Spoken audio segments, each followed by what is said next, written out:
ತುಮಕೂರು ಹೊರವಲಯದಲ್ಲಿರುವಂತಹ ಬೆಳಗುಂಬ ಬಳಿ ಇರುವಂತಹ ದೋಷ ಶಾಲೆಯ ಪಕ್ಕದಲ್ಲಿ ಚಿರತೆ ಕಾಣಿಸಿರುವಂತಹ ಘಟನೆ ನಡೆದಿರುವಂಥದ್ದು. ಪ್ರತ್ಯಕ್ಷದರ್ಶಿ ಇದ್ದಾರೆ, ನಮ್ಮ ಜೊತೆ ಮಾತಾಡಿಸ್ತಾ ಹೋಗ್ತೀನಿ. ಸುಷ್ಮಿತಾ ಅಂತ ಉಪನ್ಯಾಸಕರಾಗಿದ್ದಾರೆ, ಅವ್ರು ಮಾತಾಡಿಸ್ತಾ ಹೋಗ್ತೀನಿ. ಯಾವ ಟೈಮಲ್ಲಿ ಕಾಣ್ತು ಮೇಡಮ್, ಇದು ನಿಮ್ಗೆ ಯಾವಾಗ ಗೊತ್ತಾಯ್ತು, ಯಾವ ಟೈಮಲ್ಲಿ ಕಾಣ್ತು? ಸರ್ ನಿನ್ನೆ ಮಧ್ಯಾಹ್ನ ನೋಡಿದ್ದೀವಿ, ಇವತ್ತು ಬೆಳಗ್ಗೆ 9 ಗಂಟೆಯಲ್ಲಿ ನೋಡಿದ್ದೀವಿ ಸರ್. 2 ಟೈಮ್ಸ್ ಕೂಡ ಕಣ್ಣಾರೆ ನೋಡಿದ್ದೀವಿ.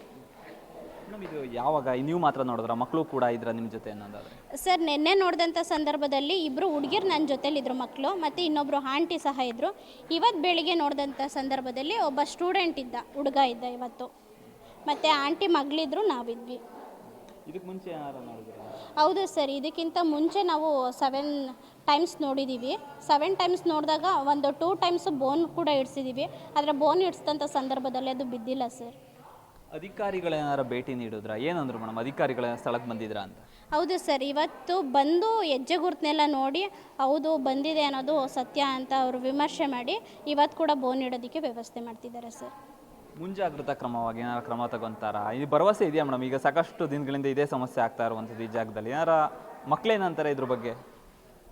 ಮಕ್ಳುಗಳಿಗೆ ತುಂಬ ಗಾಬರಿಯಾಗಿದೆ ಸರ್, ಯಾಕಂದರೆ ಅವರು ಕಿವಿ ಕೇಳಲ್ಲ, ಮಾತು ಬರಲ್ಲ. ಇವಾಗ ಬೆಳಗಿನ ಟೈಮು ಸಹ ಬೇಗ ಎದ್ದಂಥ ಸಂದರ್ಭದಲ್ಲಿ ಎಲ್ಲ ಇನ್ನು ಬೆಲ್ಲೊಡಿಯೋದಕ್ಕಿಂತ ಮುಂಚೆ ಸ್ವಲ್ಪ ಆಟ ಆಡ್ಕೊತಾ ಇರ್ತಾರೆ. 4:15 ಆದ ನಂತರ ಕೂಡ ಆಟ ಆಡ್ತಾ ಇರ್ತಾರೆ. ಸೊ ಆ ಸಂದರ್ಭದಲ್ಲಿ ಏನಾದರೂ ಬಂದು ಅಟ್ಯಾಕ್ ಮಾಡ್ಬೋದು, ಎಲ್ಲಾದರೂ ಕಾಣಿಸ್ಕೊಬೋದು ಅನ್ನೋ ಭಯದಲ್ಲೇ ಮಕ್ಕಳು ಕೂಡ ಇದ್ದಾರೆ. ಆಚೆ ಹೋಗೋದಕ್ಕೂ ಸಹ ಅವ್ರು ಎದುರುಕೊಂಡು ಇವತ್ತು ಒಳಗಡೆನೇ ಪ್ರೇಯರ್ ಕೂಡ ಮಾಡಿಸಿದ್ದೀವಿ. ಸೊ ಇದೇ ರೀತಿ ಆದರೆ ಅದು ತುಂಬ ಅವಘಡಗಳು ಉಂಟಾಗ್ಬೋದು ಸರ್. ರಕ್ಷಣೆ ಬೇಕು ಸರ್, ಯಾಕಂದರೆ ಇವರು ವಿಶೇಷ ಮಕ್ಕಳಿದ್ದಾರೆ, ಇವರಿಗೆ ರಕ್ಷಣೆ ಅನ್ನೋದು ಬೇಕೇ ಬೇಕಾಗುತ್ತೆ ಸರ್. ಎಸ್ ವೀಕ್ಷಕರೇ, ವಿಶೇಷ ಮಕ್ಕಳಿದ್ದಾರೆ, ಸಾಕಷ್ಟು ರಕ್ಷಣೆ ಬೇಕಾಗಿರುವಂಥದ್ದು ಇಲ್ಲಿನ ಉಪನ್ಯಾಸಕ ಹಾಗೂ ಪ್ರತ್ಯಕ್ಷದರ್ಶಿ ಆದಂಥ ಸುಷ್ಮಿತಾ ಅವರ ಮಾತು. ಕ್ಯಾಮ್ರಾ ಪರ್ಸನ್ ಹರೀಶ್ ಜೊತೆ ದೀಪಕ್, ಪ್ರಜಾಶಕ್ತಿ ಟಿವಿ, ತುಮಕೂರು.